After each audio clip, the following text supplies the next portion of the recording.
歡迎大家收聽小貓5、6隻頻道嘅每日新聞。第一則嘅動物消息，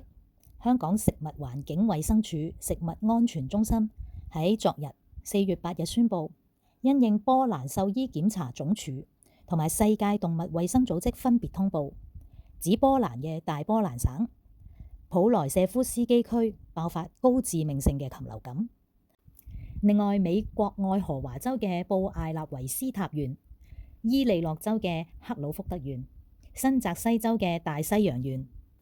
紐約州嘅奧內達加縣同埋印第安納州嘅科修斯科縣爆發高致命性 H5N1 禽流感，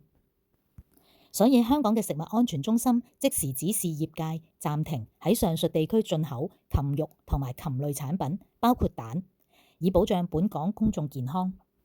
而中心發言人亦都話，根據政府統計處嘅資料，本港去年從波蘭進口約6600公噸嘅冷藏禽肉，喺美國就進口約79630公噸嘅冰鮮同埋冷藏嘅禽肉，亦都包括1960萬隻嘅蛋。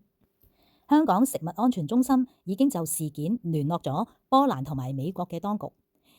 並且會繼續密切留意世界動物衛生組織同埋有關當局發出關於爆發禽流感嘅消息，